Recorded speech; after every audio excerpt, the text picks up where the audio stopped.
Bom, né, pessoal, boa Manda ver, noite a Vinícius. Tá todos, né? gravando, Renato? Tá gravando.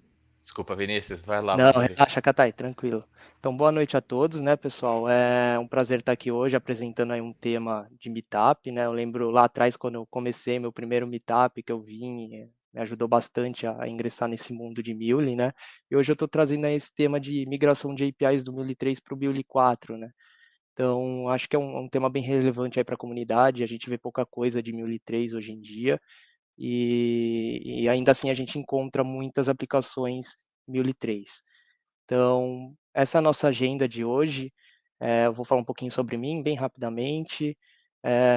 Depois vou passar aí por um panorama geral, né, mostrar um pouquinho o contexto que isso, eh, você acaba se deparando com esse tipo de desafio de migração.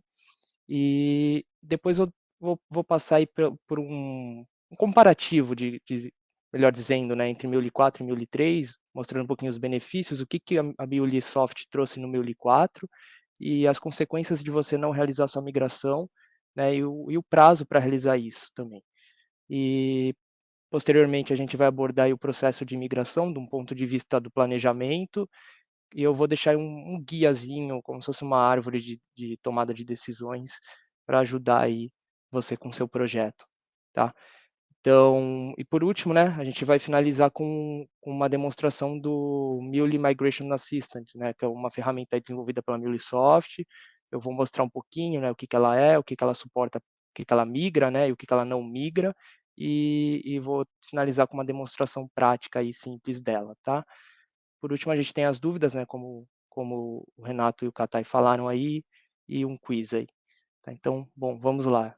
Eu sou Vinícius Tavares, eu sou um desenvolvedor certificado MuleSoft já desde 2020, então já tem aí quase aí, está em vias de completar 2 anos aí trabalhando com Mule, tá?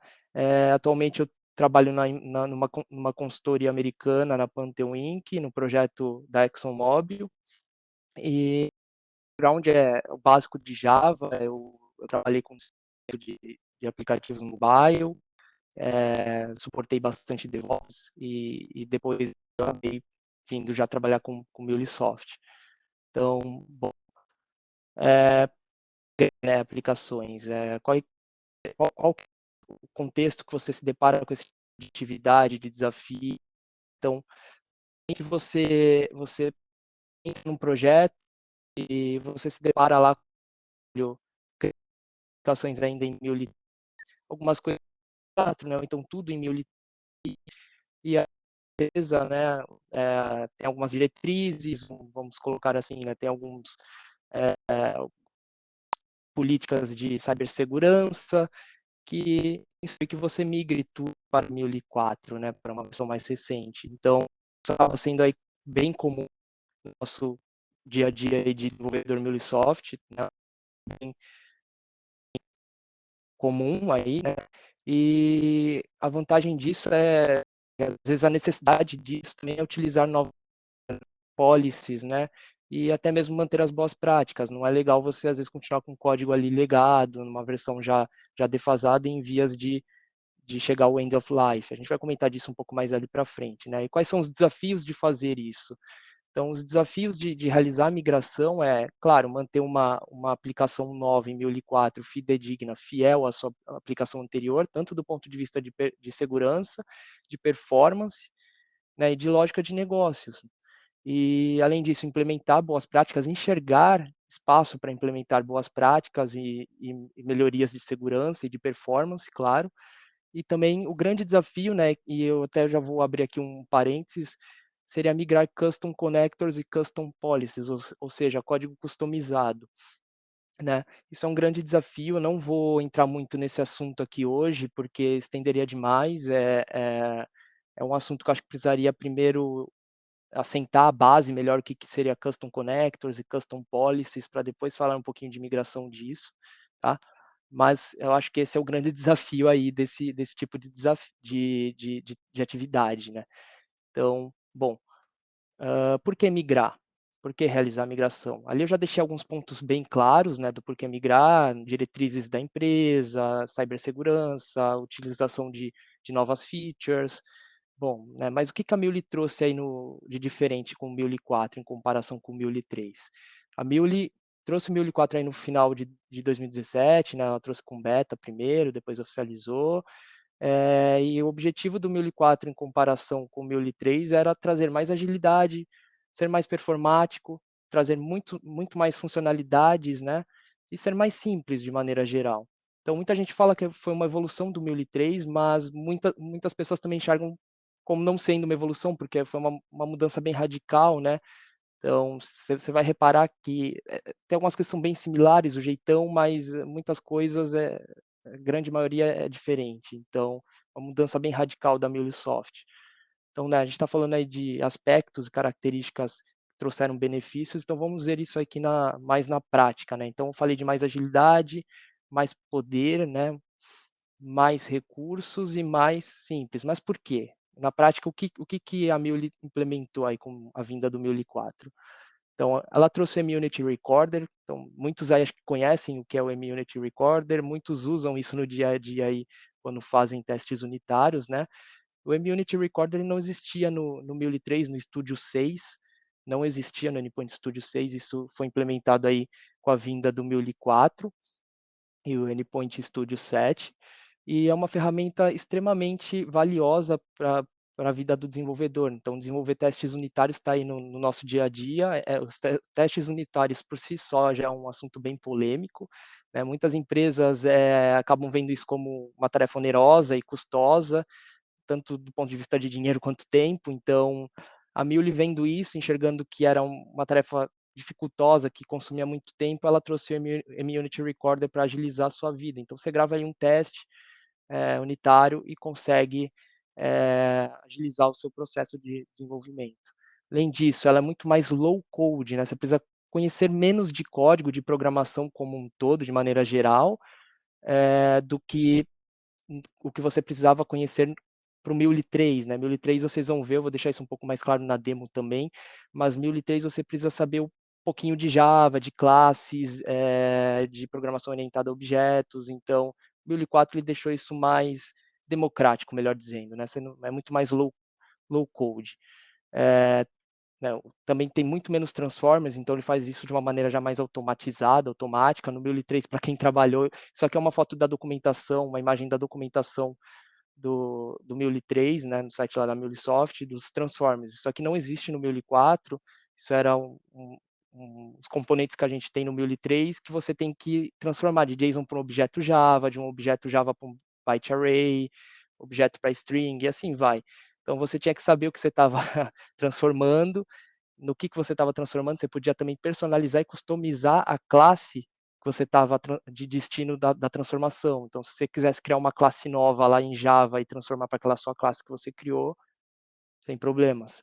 Então, entenderam? Você precisava saber mais de Java e de programação como um todo. Então, né, ele é muito mais ágil, dá para perceber. E simples também, né? Então, e por que também é simples? Porque ele implementou, trouxe o DataWeave 2.0. O DataWeave 2.0 é diferente do 1.0, então é uma evolução aí do 1.0, onde ele tem poder, e isso fica nítido, né? A sintaxe é diferente, dá para ver na imagem, no cabeçalho do 1.0 você tinha porcentagem, uma função é function, e bem diferente do que a gente tem aí, não tão diferente assim, mas diferente do que a gente tem no DataWeave 2.0. E a principal vantagem é que a Muley utiliza o DataWeave, Muley 4 utiliza o DataWeave 2.0 para tudo, e enquanto o Muley 3 utilizava DataWeave 1.0 e Muley Expression Language. Ou seja, o Transform Message utilizava o DataWeave 1.0 e alguns componentes de choice, scatter gather, e, entre outros, utilizavam Muley Expression Language. Tem algumas, é bem parecido, mas tem diferença, tá? E o 2.0 ele também trouxe a possibilidade de você importar módulos, né, criar seus módulos aí customizáveis e importar, reutilizá-los, entendeu? Então, tem muito mais poder aí, diferenças. Ele é muito mais poderoso, e aí a gente entra num assunto mais avançado também de Muley, né? Então ele trouxe aí o Repeatable Streaming. Repeatable Streaming, ele eu não vou comentar muito, mas no Muley 3 você tinha aí o non-repeatable streaming, e a Mule 4 introduziu o repeatable streaming para data streams, né, melhor dizendo, onde você consegue consumir esse data stream mais de uma vez. Então no Mule 3 você só podia consumir ele uma vez. Então se você tinha ali um file, você estava lendo de um arquivo em modo streaming, e você estava lendo do seu arquivo, você tinha um logger na frente, por exemplo, só ia consumir ele uma vez para aquele logger. Se você tentasse consumir o payload num outro logger ali à frente, logo à frente no seu flow, você não conseguia.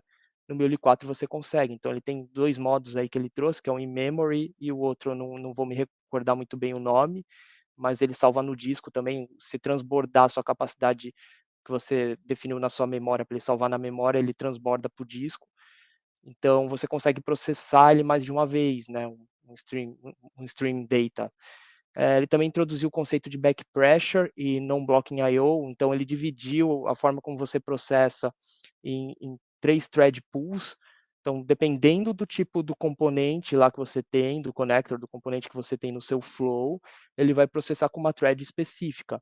Então, ele dividiu em CPU Lite, CPU Intensive e Blocking I/O. Então, por exemplo, se você tem um logger lá, ele vai processar com uma thread de CPU Lite e já libera a thread para ela continuar processando outras coisas. Se você tem por exemplo, um transform message com DatoIv lá, é uma tarefa um pouco mais complexa, vai processar com uma thread CPU Intensive e depois já libera a thread, né? Mas você pode ter uma função wait, você pode ter alguma coisa lá que vai bloquear um pouquinho, né? Vai ter que esperar uma devolução, uma resposta para você liberar a thread. E você tem aí a HTTP requests, você tem conectores de banco de dados e tudo mais que você está bloqueando, você espera um retorno da sua resposta, né? Você fez um select num banco, você está esperando a resposta, então ele bloqueia e fica aguardando.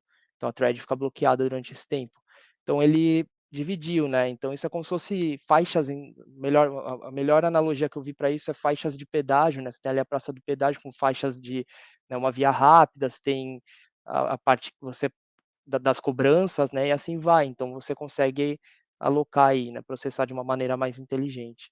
Isso já mudou, isso veio para runtime 4.1 e 4.2, se eu não estou enganado. Na 4.3 ela já mergiu tudo isso dentro de um Uber Thread Pool. Eu não vou entrar muito aqui porque não é o foco, mas tem um pouquinho de diferença já, tá? Mas é muito mais performática, você ganha performance com isso.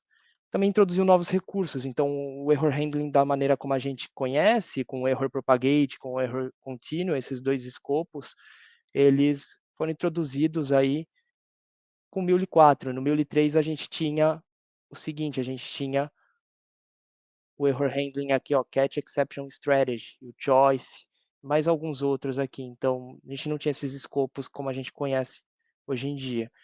Então, isso trouxe mais poder também de processamento, de tratamento de erros e também simplificou. Então, essa é a grande diferença aí. Além disso, uma grande diferença do Mule 3 para o Mule 4 em termos de desenvolvimento na hora de tratar os erros é que no Mule 4, né, isso aqui é Mule 4, a gente consegue ver os tipos de erro que um conector vai gerar de antemão. Então a gente não precisa rodar a aplicação para saber o tipo de erro que ele vai gerar. No Mule 3 isso não é possível, você não consegue ter essa lista, você não consegue mapear seus erros facilmente, né, para poder tratá-los, né. Então você tinha às vezes que rodar, ver o tipo de erro forçar um erro, ver o tipo de erro que estava gerando, e aí sim, mapeá-lo e tratá-lo. Então isso novamente está conectado bastante com o conceito de agilidade aí.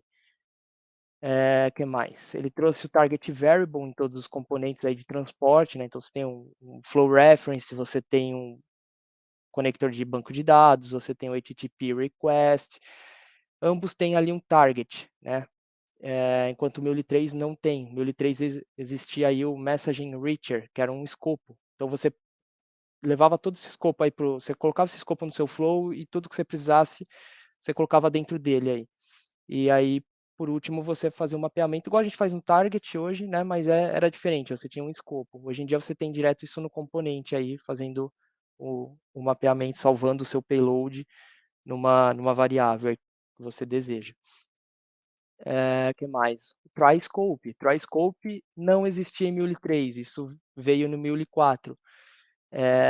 Uma grande funcionalidade, bem parecido com o que a gente tem no Java, né, o bloco de try-catch, e o grande benefício de usar um TriScope é que você consegue tratar um erro específico de um componente, né? Então você trata esse erro e com às vezes o auxílio de um erro contínuo você continua o seu processamento. Então isso junto com o escopo de um erro contínuo são uma grande funcionalidade que a Mule trouxe no Mule 4 aí, o Mule 4, tá? Então deve ter gente aí se perguntando, o cara não vai falar do evento Mule, que é a principal diferença? Vou, é a principal diferença, né? Acho que uma das mais marcantes aí. Então, nós temos o evento no Mule 3 muito mais complexo, um evento no Mule 4 mais simplificado. Então, no Mule 3 a gente tinha aí dentro do message inbound properties, que você não conseguia mudar, você não conseguia acrescentar nada, nem mudar o valor de nada aí dentro. E você tinha um outbound properties que você conseguia inserir propriedades aí dentro. E o inbound properties acabou virando aí um attributes no Mule 4, então tudo está aí no attributes. O outbound foi basicamente removido e o attachments também foi basicamente aí removido, né? Então, as variáveis também eram diferentes, não vou entrar muito aqui, mas as variáveis em Mule 3 você tinha 3 tipos, que era o flow vars, o session vars e o record vars. A primeira era a variável que a gente conhece hoje, que é uma variável criada dentro do flow, com o escopo do flow. O session var seria uma variável global, né? Para quem conhece Java, seria como se fosse uma variável global. E o record var seria uma variável do batch job, né? O batch job também trouxe algumas diferenças, mas não é muito foco aqui se aprofundar nisso. Então, é basicamente isso. E aqui, tá pondo tudo lado a lado aí, um comparativo, né? Algumas coisas eu já acabei de comentar, como a estrutura do evento, o Maven, né? Maven é obrigatório em Mule 4, em Mule 3 não era obrigatório, você podia fazer um projeto sem utilizar Maven. O Anypoint Studio, né? Anypoint Studio é o 7, a gente utiliza o 7 para Mule 4 e o 6 para Mule 3. Acho que parou aí no 6.6.10, se eu não estou enganado, ou algo assim. O erro comentei já, né? O Day2Eve 2.0 contra um Mule Expression Language mais 1.0, né? O Validation Module. Então, isso aqui eu não havia comentado ainda. No Mule 3 a gente costumava usar filters. Filters eu vou mostrar um pouquinho na demo, bem rapidamente, mas é muito mais complexo que o Validation Module. Eu coloquei o Validation Module aqui do lado porque eu já vi ele, preparando até mesmo a demo do Meetup, eu vi ele para o Mule 3, mas eu não sei quando que isso foi adicionado para o Mule 3, se foi, se tem a mesma funcionalidade e poder que tem para o Mule 4. Mas eu acabei vendo uma coisa, então eu coloquei aqui do lado, mas a grande funcionalidade do Mule 3 comparado ao Validation Module que a gente tem no Mule 4 é o Filters. Então, isso hoje no Mule 4 a gente utiliza apenas o Validation Module, não tem, a Mule matou os Filters. O Target, que eu comentei, substituindo o Enricher Scope, e o TriScope, que é uma funcionalidade nova e bem poderosa aí, né? Então, bom, esses são as principais diferenças aí lado a lado. E aí, quais são as consequências de você não migrar? Como se já não tivesse óbvio aí, né, a quantidade de coisas que você deixa de aproveitar, né, de funcionalidades e poder de processamento, você tem um aumento do débito técnico. Então, quanto mais tempo, mais dificultoso vai ser, né, tanto em dinheiro quanto tempo, e muito mais oneroso vai ser tudo. Você vai ter menos mão de obra, menos conteúdo na internet, menos documentação, enfim, é muito mais custoso. E também compromete o ecossistema Mule como um todo. Então, a bola da vez da Mule hoje é Mule 4. Então, se você está em Mule 3, você está enfraquecendo o elo aí um pouco, né? Então, pensando nisso de uma maneira maior, né, escalando isso para, enfim, para um número maior de gente utilizando, empresas e projetos utilizando Mule 3, você está enfraquecendo um pouquinho aí a comunidade Mule. Então, é, é basicamente isso. E como falei, você deixa de aproveitar as funcionalidades todas aí que vocês viram no, nos outros slides, além de novos connectors, policies, né? Então, essas são as consequências aí de você não estar realizando uma migração. E tem prazo para migrar o Mule 3? Tem, né? Então, o Mule 3 ainda não chegou por completo no seu End of Life, né? Então, a Mule oferece aí 3 suportes. Para falar de End of Life, a gente precisa falar um pouquinho dos suportes que a Mule oferece, e aí eu deixo até aí aberto para o Katai, se o Katai quiser complementar, se falar alguma besteira, para ele me corrigir, tá? Mas a Mule oferece um Standard Support, um Extended Support e um End of Life Support, que é apenas para on-premises. Eu vou comentar um pouquinho. Então, o Standard Support é o suporte que é padrão, né, por obséquio aí, é um suporte corrente, então as runtimes do Mule 4 estão em Standard Support, onde a Mule oferece para os seus clientes aí troubleshooting, que mais? Suporte técnico, se precisar lançar um patch, ela vai lançar, esse tipo de coisa, né? E já expirou, esse Standard Support já expirou para todos aí para todas as runtimes do Mule 3. Então já expirou para o 3.7 anterior, que vinha atrás, já expirou para o 3.8 e para o 3.9, a runtime, né? E o Extended Support, quando acaba o Standard, ela começa a oferecer um Extended Support, onde ela oferece o troubleshooting apenas para produção, não vai oferecer para outros ambientes, e ela também deixa de permitir que você faça deploys de novas aplicações no Cloud Hub. Então, se a sua aplicação está rodando, tudo bem, não tem problema, você consegue restartar ela, você consegue, se você fizer um update do seu código, você consegue mandar para lá, não tem problema, mas se você desligar ela e deletar ela e quiser criar uma nova, você não consegue, né? Então, isso é um grande problema. Isso entra justamente aqui no Extended Support. E aí já expirou isso para o 3.7, o Extended já expirou para o 3.7 e para o 3.8, e está em via de expirar para o 3.9 em 2024, 20 de março. Então, em março de 2024, vai expirar o Extended Support, e aí sim, quando expiram o Standard Support e o Extended Support, quando os dois suportes aí expiram, vira End of Life. E aí sim a Mule começa a oferecer um suporte adicional de 12 meses, né, a partir aí do End of Life, apenas para on-premises, é um suporte bem simples, técnico apenas, né, então aqui eu pus as datas só, mas isso é para quem tem deployment model on-premise, e ele é bem simples. Então, essas são são os prazos que você tem para realizar a migração. Então, 20 de março chega o End of Life, 2024, né? Então, 1 ano e meio aí pela frente. E Vinícius, como... só Pois não, fazendo uma pode falar, Renato. Sim. observação, quando chegar ali o fim do suporte, não significa que a sua aplicação vai explodir, o seu servidor vai parar, né? Se você tem um cenário on-premise, né? Isso. Significa que, olha, sua aplicação vai estar lá rodando, né? Pensando aqui no cenário on-premise, né? E se você tiver algum problema e precisar de algum suporte da Mule, né? Que essa é uma das grandes vantagens, né? De você ter uma ferramenta enterprise, né? De você ter uma empresa que dá um suporte, né? Então, chegou ali no end of life, já era, né? Você está por sua conta e risco, né? Se você está no, Exatamente. no cenário on-premise. Exatamente, Renato. É isso aí. Obrigado pelo complemento. Então, você realmente Outra vai coisa, estar por só sua conta e risco. Sim. complementando, não só o suporte você não consegue abrir chamado, mas assim, eu acho que uma coisa que é importante é no fluxo de desenvolvimento. Então, quando você está dentro do fluxo normal, eles fazem desenvolvimento de novas features ou novas pequenas funcionalidades. Quando você já entra no Extended Support, o time de desenvolvimento só coloca fix de segurança, né? Qualquer bug de segurança aí que afete a produção, eles colocam. E aí depois que tem o End of Life do suporte, aí já não tem mais nada. Então, assim, mesmo que descubram uma vulnerabilidade aí, a Mule já não vai colocar esse hotfix, por exemplo. Perfeito, Renato. Então existe um Ô, risco Katai. alto também. Perfeito. Perfeito colocar exatamente. Então, vulnerabilidades não serão desenvolvidas aí, não serão...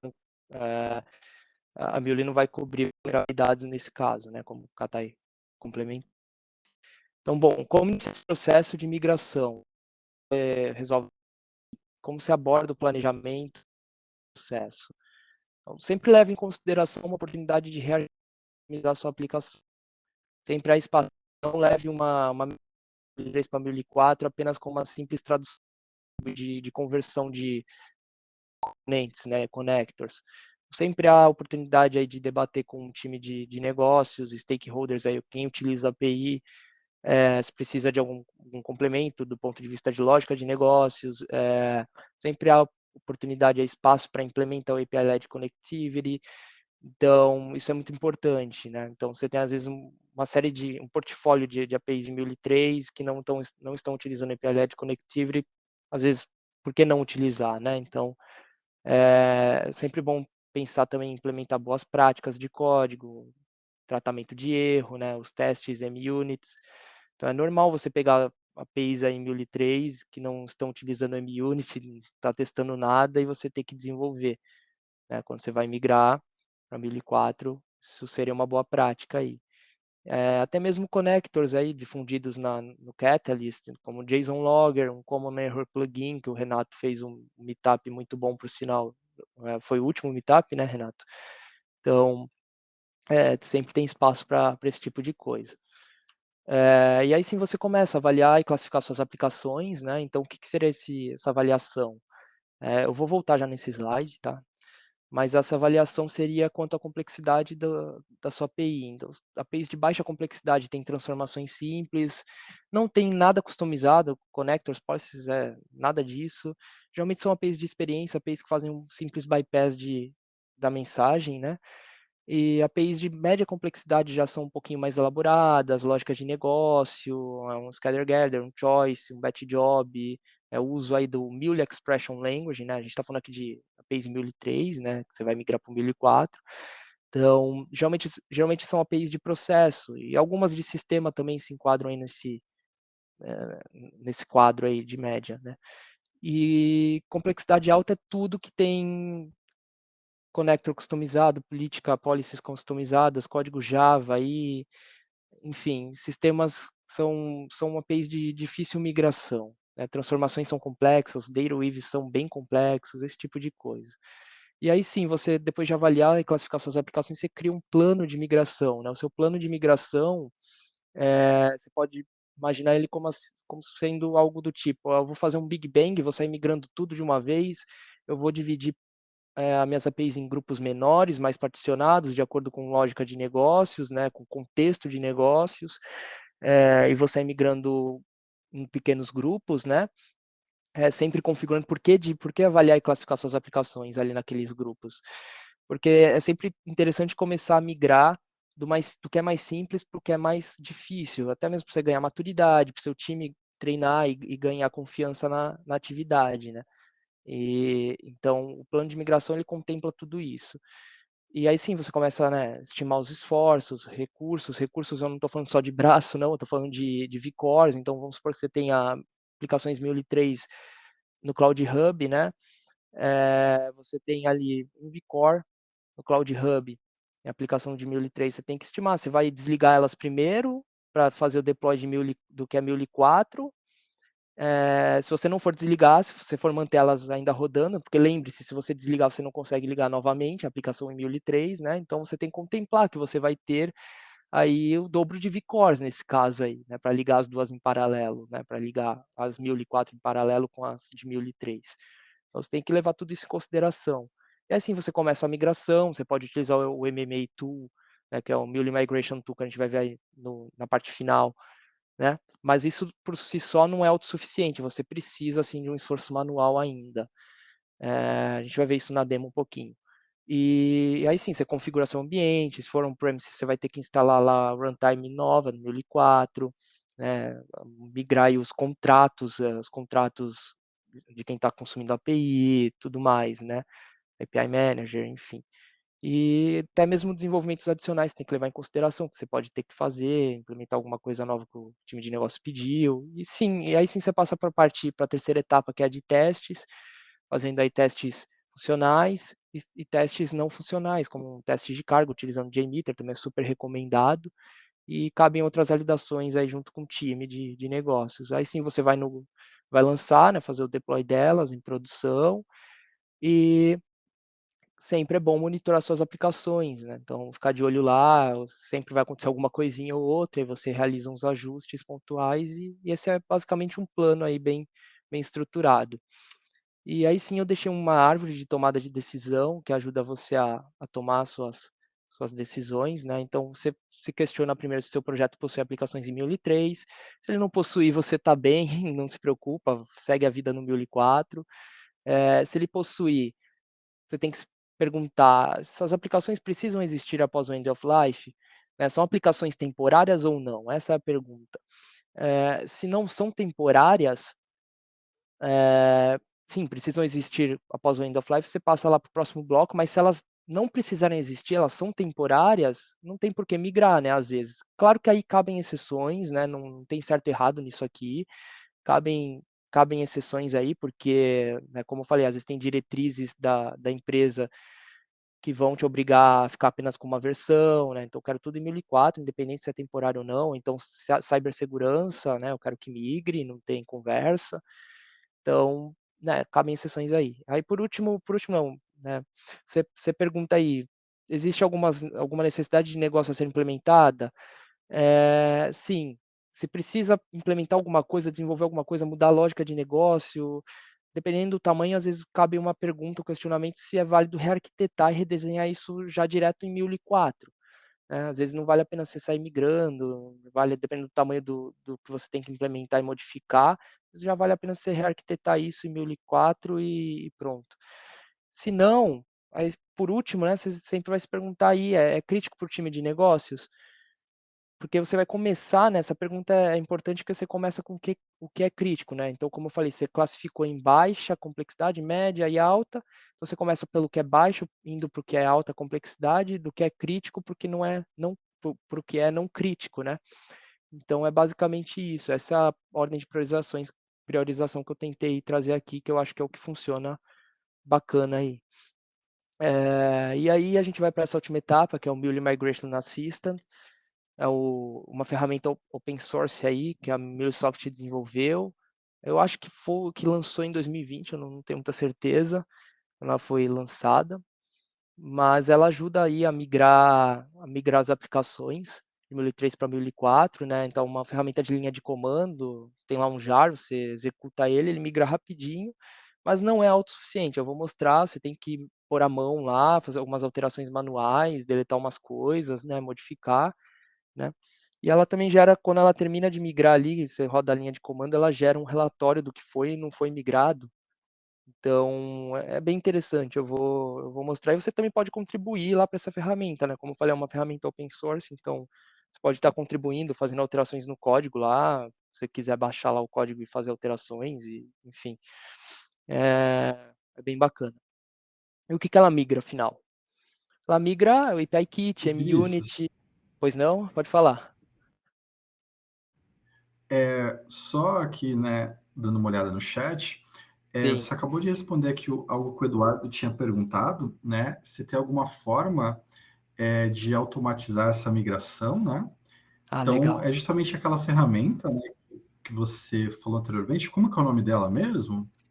MMA, né? Não é a luta não, pessoal, não é. MMA. É Mule Migration Assistant, isso não é luta não. Então, essa é a ferramenta. Sim, né? É o Bailone? Maravilha. O Bailone, né? Isso. Então, Bailone tem essa sim. ferramenta, né? E aí, né, ele respondeu também que não é um processo mágico, né? Acho que depois ele vai mostrar em mais detalhes, né? Sim, vou. E o Eduardo também tinha respondido, né, a questão do data prevista de suporte, mas isso já foi respondido também, né? Então, são só essas duas perguntas no momento, né? Então, só reforçando, pessoal, coloquem suas dúvidas aqui no chat, tá? Nós vamos respondendo aí no decorrer da apresentação. Não tem Ô, dúvida Renato, ou é eu acho Vamos ver porque... aí, que. né?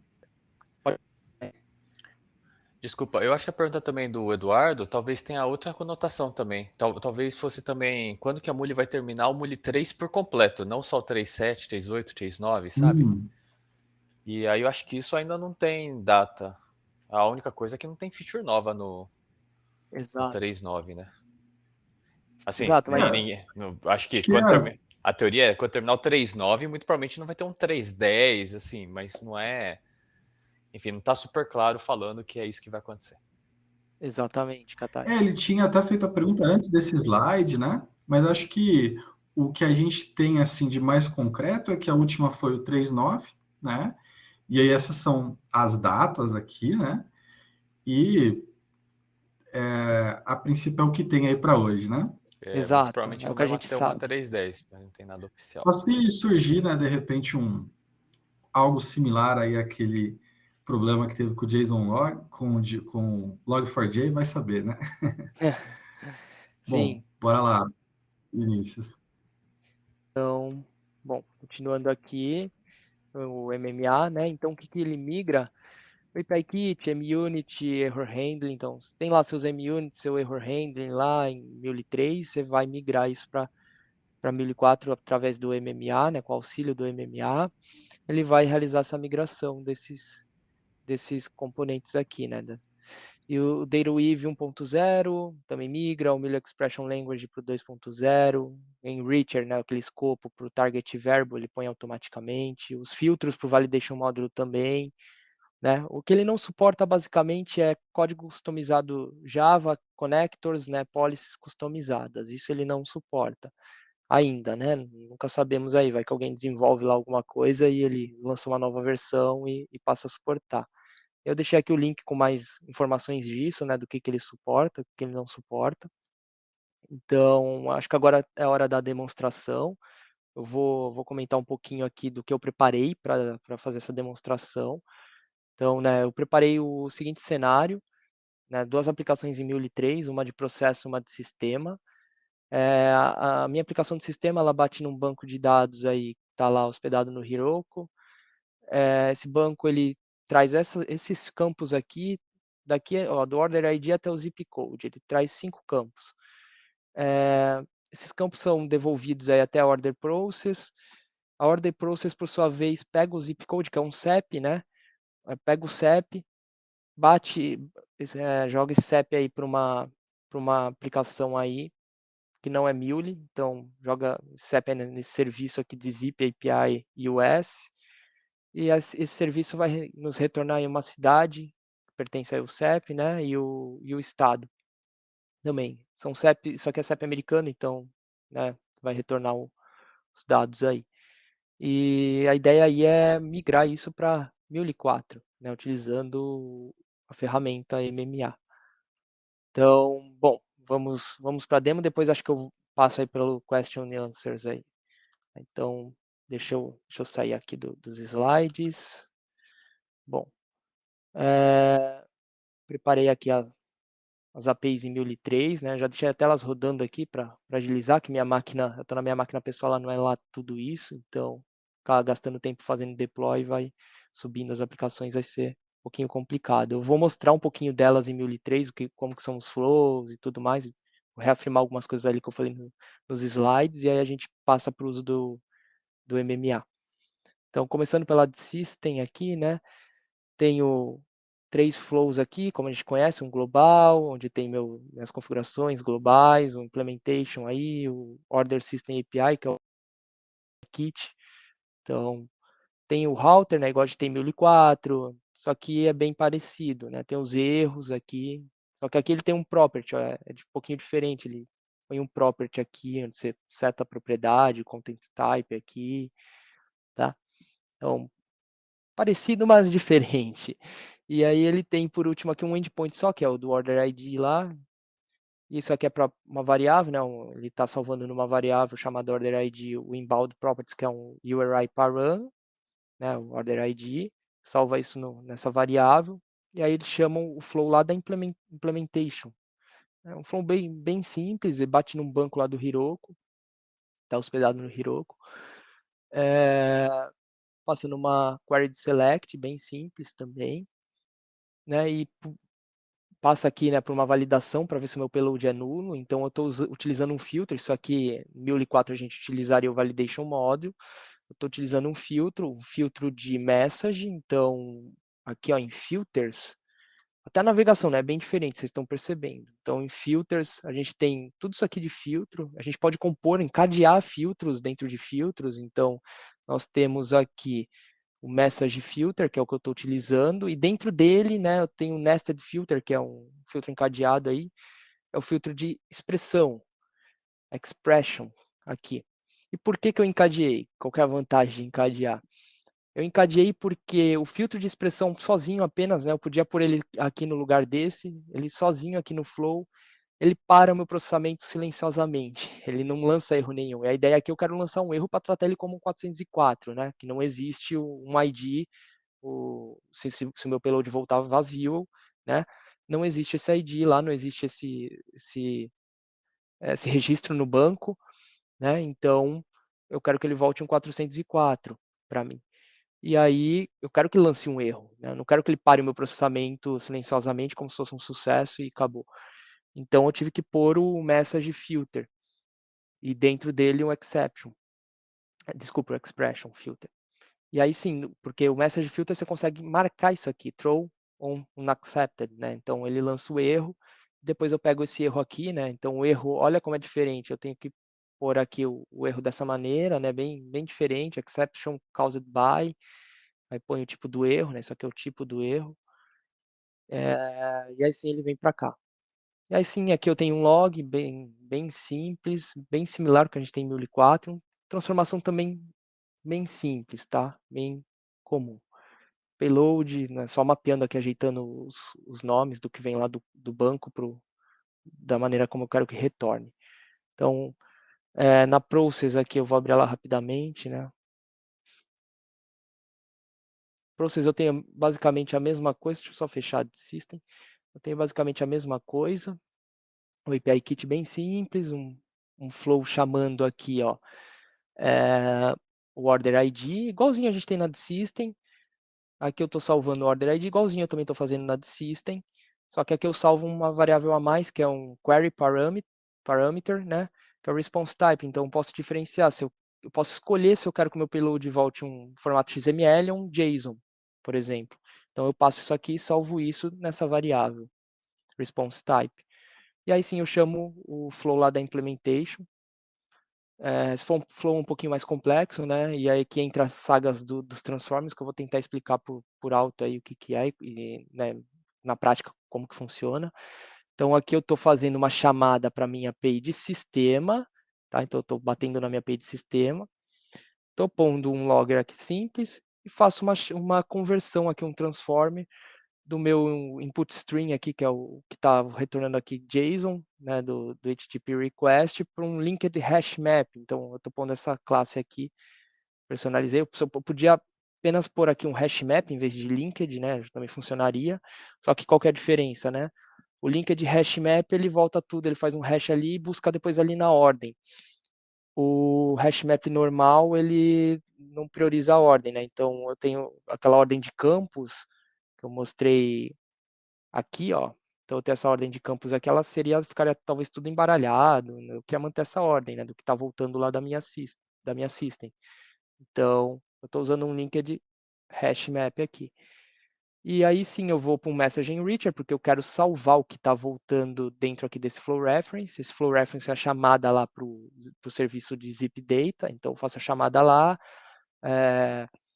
logo aqui só uma mensagem de sucesso e faço umas conversões aqui, eu estou pondo o link de hashmap de novo e JSON logo após, né? Eu acho que eu não expliquei o porquê também de utilizar o link de hashmap. O link de hashmap ele é necessário porque que eu não podia, né, simplesmente tirar isso aqui do meu flow e ficar sem? Porque aqui, né, na chamada para o serviço lá de zip code, eu tenho que passar o payload.zipcode. Isso aqui é Multi Expression Language.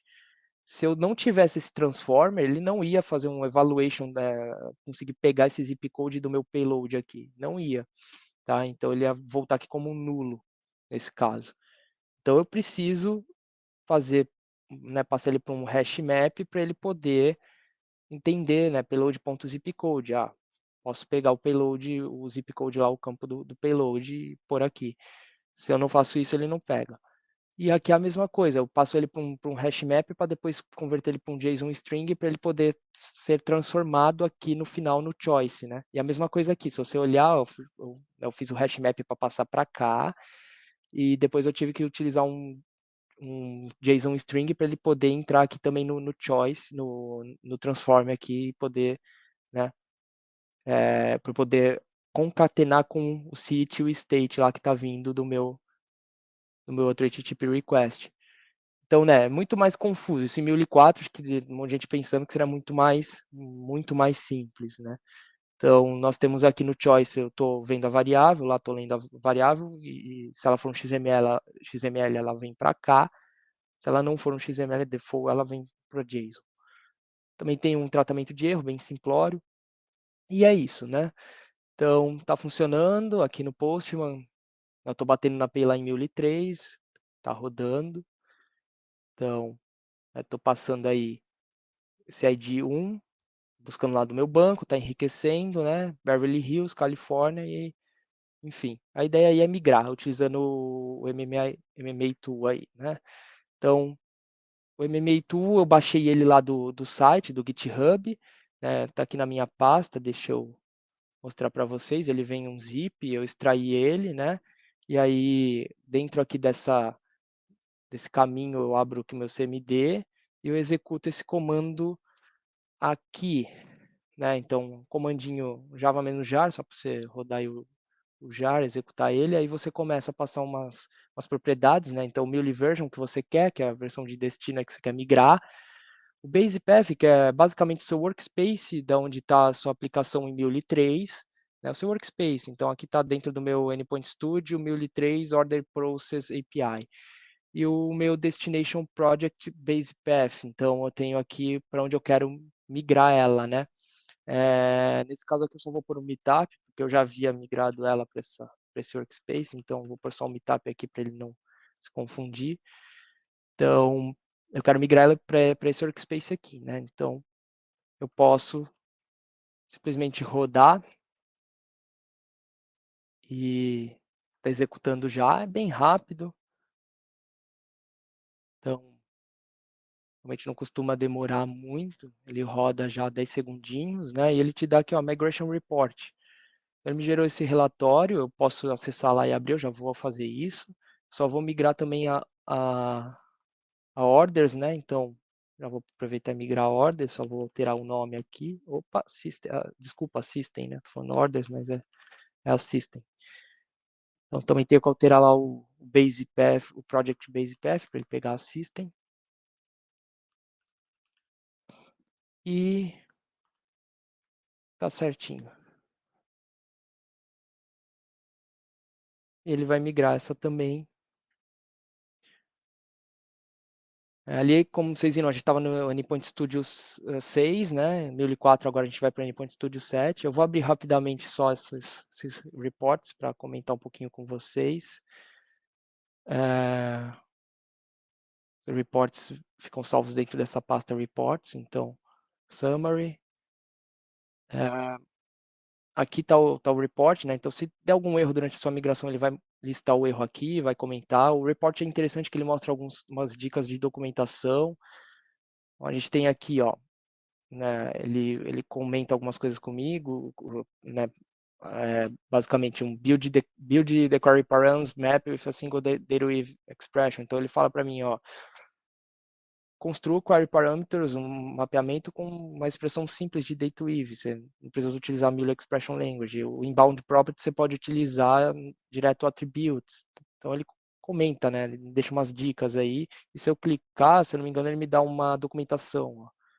Então, e também o que ele fez no meu XML, tá? Então, bem interessante.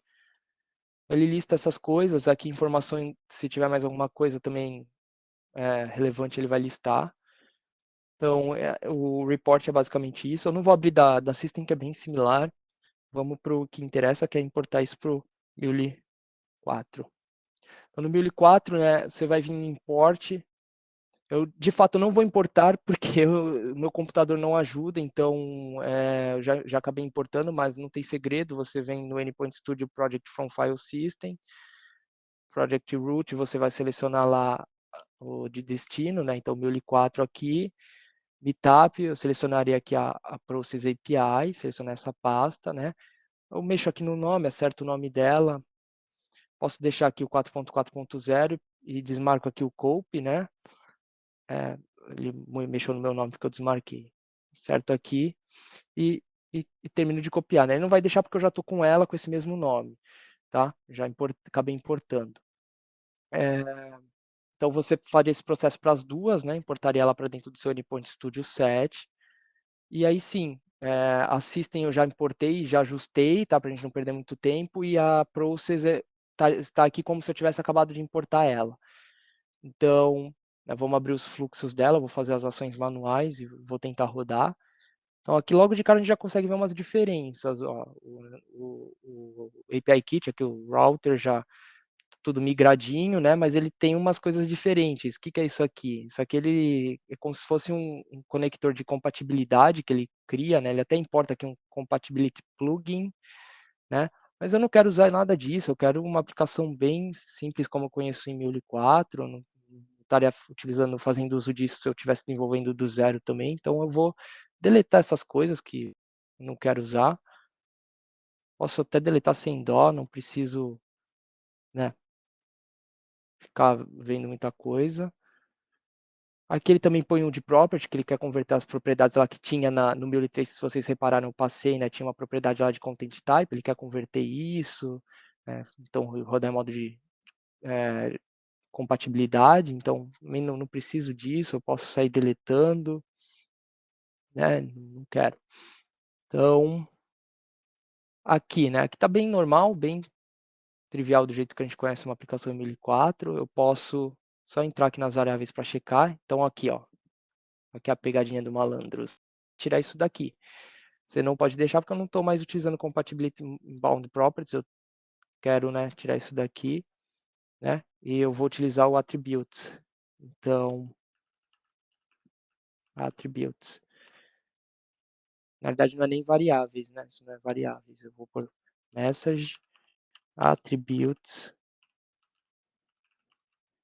né, isso, o order ID ele vem no meu URI param, né, URI param, então, URI param, params.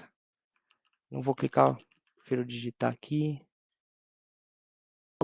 A mesma coisa aqui, só que esse é o query params.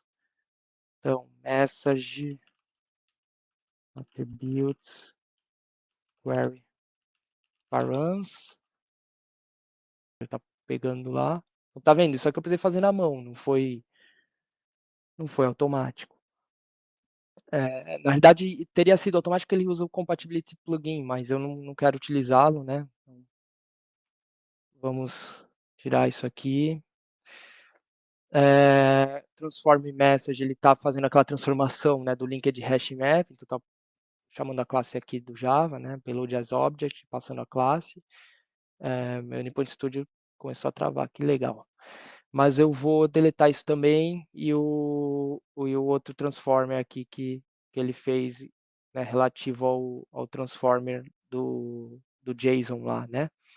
Então eu posso deletar se o meu Anypoint Studio ajudar, né, pessoal? Então, paciência.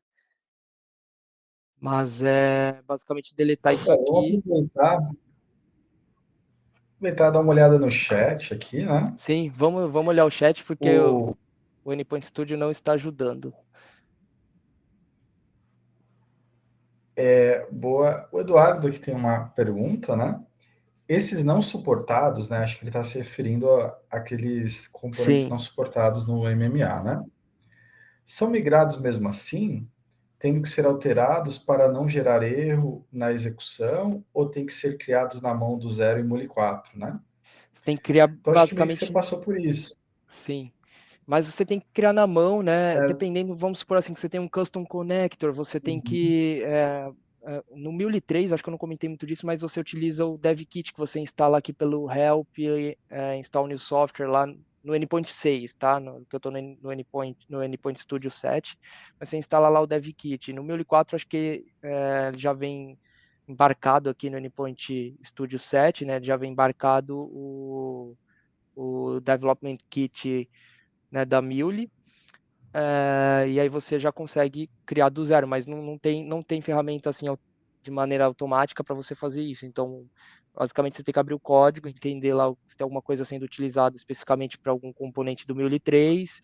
Se tiver, você vai ter que migrar isso para o Mule 4, ver como que você vai fazer, adaptar. Às vezes cabe até uma rearquitetura aí, um redesenho do conector, ou então do que você estiver migrando aí, né? Se for um código Java, você tem que entender. Por exemplo, se você estiver utilizando um invoke, né, um Legal. invoke com código Java, você também teria que migrar isso na mão, pois ele não migra aqui. Se você utilizar a ferramenta, ele também não vai migrar.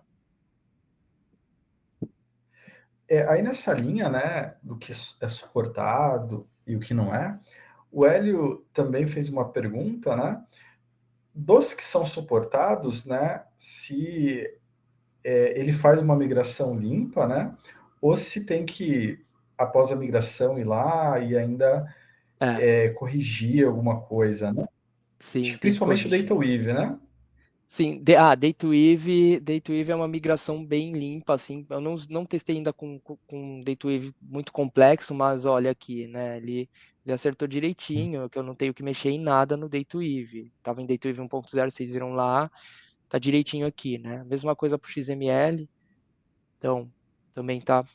Dos que você viu aí que você tem trabalhado, dos que são suportados, né, não que não é suportado, mas aquilo que é suportado, o que você vê que vem mais poluído, que sempre você tem que ir lá e botar a mão na sua experiência, né? Tá, o Enricher aqui vem bem poluído, eu vou mostrar já, né, então, o Enricher ele vem dessa maneira.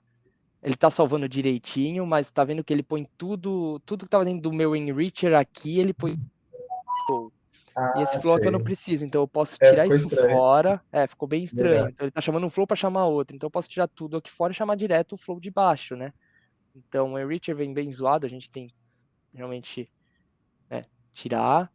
E aqui eu aponto pro flow correto, né? Então é esse flow aqui. Que já fazendo uso das boas práticas, pondo no nome aqui o flow, né?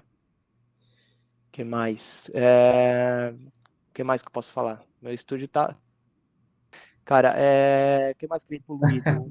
Que eu falei, os query parameters, o array parameter, você tem que mexer, porque ele põe naquele compatibility mode lá, que você tem.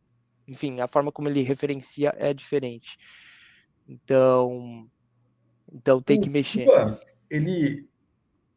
o Clô ele perguntou aqui, né?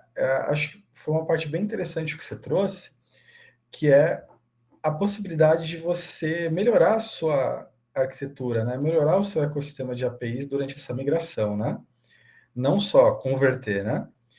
Aí ele fez uma pergunta, né? E também deu uma sugestão, né? Na sua visão, quais pontos, né? Lógico que depende de caso para caso, né? Mas quais pontos, né, na aplicação você vê que é uma boa oportunidade para fazer uma arquitetura, né? Ele deu uma sugestão, né, que acho que é na opinião dele, que é a questão do error handler, né? Como teve muito ganho, né? Na visão dele, ele acha que, eu concordo com ele, né? Que a gente teria bastante ganho, né? Em revisar tratamento de erro, né? Qual Perfeito. outro ponto mais que você gostaria de destacar? É o Clua que perguntou? É o Clua. Muito bom ponto, Clua.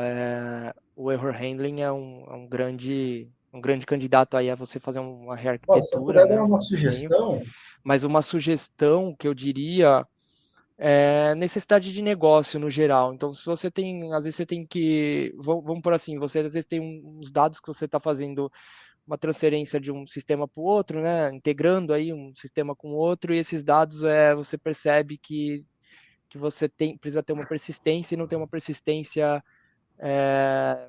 implementada na sua aplicação em Mule 3.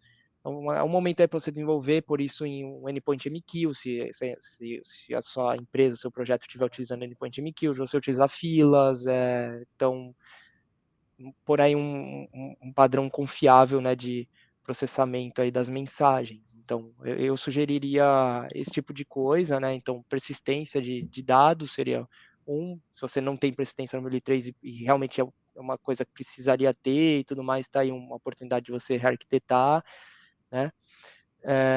Que mais? Necessidade de negócio de maneira geral. Então, às vezes, se você tem uma necessidade, uma lógica de negócio que precisa ser implementado, o time de negócio está pedindo para você implementar,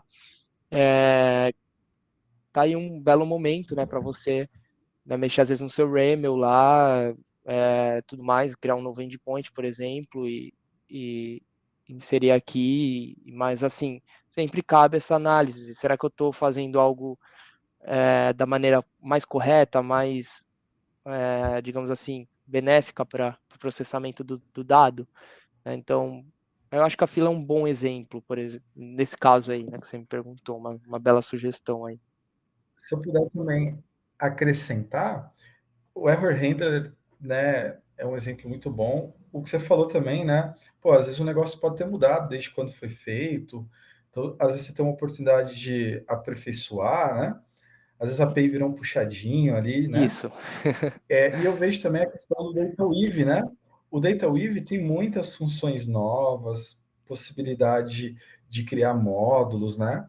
Então, no Data Weave 1.0, às vezes você ia tentar trabalhar com módulos, você tinha que fazer, né, algo que não era muito bonito, né? Isso. Então, Data Weave também é uma grande oportunidade. Bom, acho que Exato, muito voltou bom, aí sua Renato. máquina. Voltou eu esse aqui, mas a gente já tem vez de terminar, tá, pessoal? E aí vocês vão partir aí pro Ótimo. tá? Então eu vou só remover essas conversões porque eu não estou mais utilizando, não tem porquê. O Mule já lida com isso, o Mule 4, né, já lida com isso de maneira automática, então você não tem mais que ficar fazendo essas conversões de linked hashmap para JSON e por aí vai. Então posso tirar isso fora, né? Estou torcendo para o meu estúdio não travar porque o negócio está ruim aqui, só nesses momentos que não pode dar errado. Então, eu vou tirar também a property, já acabei até deletando, mas ele cria essas propriedades aí, eu não estou mais setando property. O Catch Exception Strategy que ele nomeou aqui é apenas um nome, tá? Mas isso por debaixo dos panos, se eu for lá no XML, é um error continue. Então eu posso só tirar o nome mesmo. Vamos lá no XML dele. Eu vou alterar. Tirar isso aqui. Quero pôr um propagate aqui, na verdade. Não quero pôr um continue.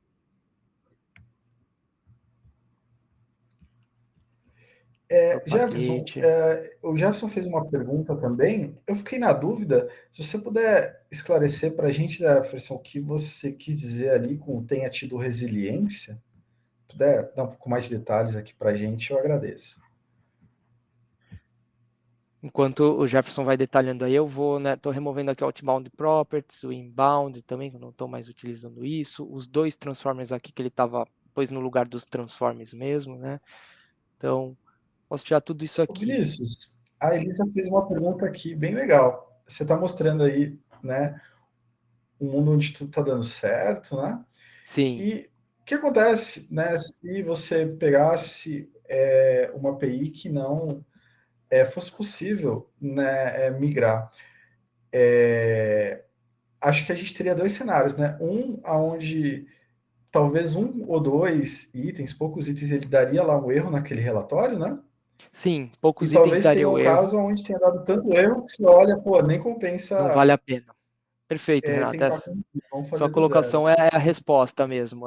Quando você tem que avaliar a quantidade de erro que está dando e como resolvê-los, né? Então, se está dando muito erro, às vezes não vale a pena você utilizar a ferramenta, às vezes vale a pena uma abordagem, né, de recomeçar isso do zero, lá com o Ramel. Você pode reaproveitar o Ramel e importar aí para dentro aqui do Unipoint Studio, lá direto do Exchange, se tiver publicado, e começar um desenvolvimento todo do zero, né?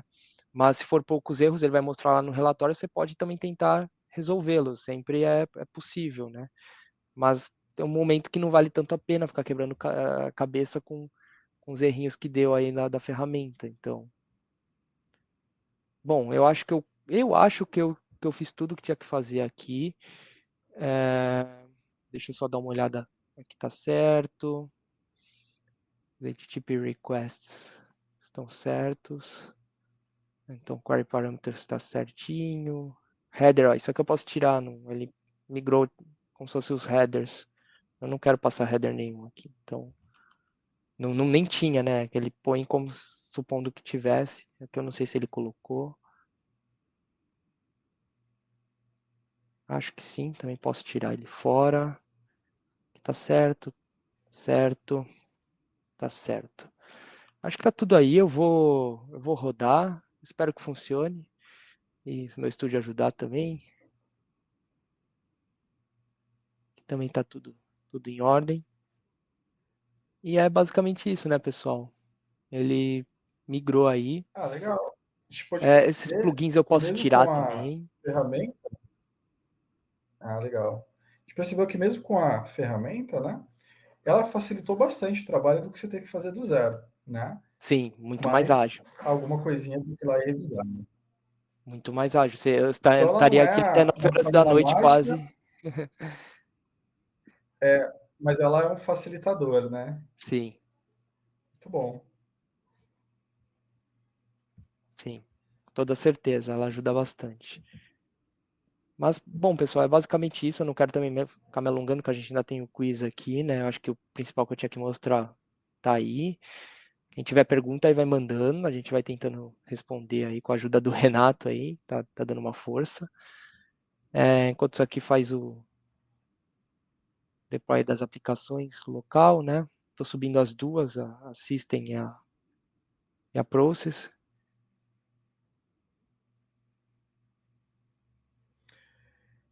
O Thiago, ele fez uma pergunta, né? No caso aqui, quando a gente tem um conector customizado, né? Tem que realmente recriar, né?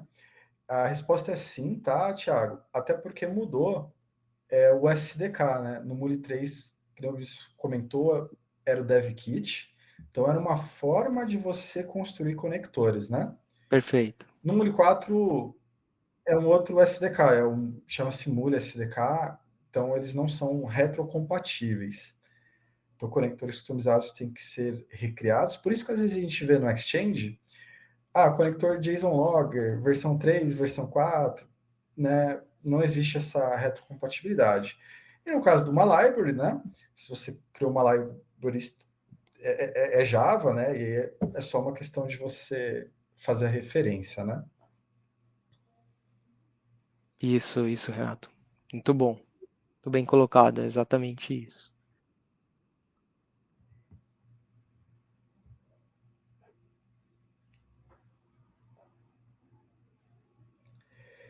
No caso de libraries, né? Como o Vinícius comentou, ele não vai migrar código Java, Não, né? Ele vai somente atuar nos componentes, né? Vamos dizer assim, no XML ali do Muli, né? isso, ele vai converter o XML do Caso Mule. alguma coisa caso alguma coisa quebre, né? Ele vai ou indicar no relatório de migração, ou você vai executar e vai falar que quebrou, né? Isso, exatamente. Muito bem Porque às vezes complementado, ele não Renato. vai dar um erro de compilação, né? Mas pode dar um erro na execução de alguma coisa que não está batendo, né? Exato. Então vamos tentar aí a hora da verdade aí. Ó, Foi. Tá migrado. Tô batendo em outra porta, vocês podem ver, né? não Tá no é que funcionou mesmo, 8083. hein? Não é que migrou? Então, migrou. Deu uns passinhos aí. Eu não fiz Opa! da System por questão de tempo, né, pessoal? Mas basicamente foi a mesma coisa. Só remover os compatibility modules lá, acertar o inbound properties para attributes, né? E, e vai. Então, ajustar, né? Claro que você também tem ajustes no POM, assim, o que eu digo no POM você pode deixar seu POM bonitinho, né? Estruturado, bonitinho, mas é basicamente isso. O que eu queria mostrar para vocês é que a ferramenta, ela realmente auxilia, você tem um ganho de tempo aí com isso, de produtividade com isso, né?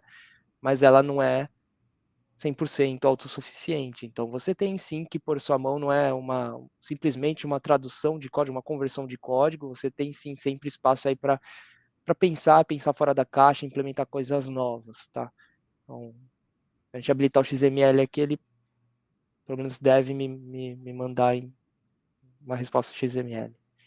Então, né? Aí tá. Funcionando, esse aí é o exemplo aí, a demo. Espero que tenha ficado claro, né? Agradeço aí a todos, né? Muito obrigado. E ainda tem mais pergunta aí, Renato? Por enquanto não, né? Caso alguém tenha mais alguma pergunta, manda aí. Bom, Vinícius, desde já a gente agradece. Apresentação ótima, né? Aprendi bastante coisa aqui hoje. Agora a gente vai entrar aqui na parte do quiz, né? Então eu vou encerrar aqui a gravação, né? Parar a gravação.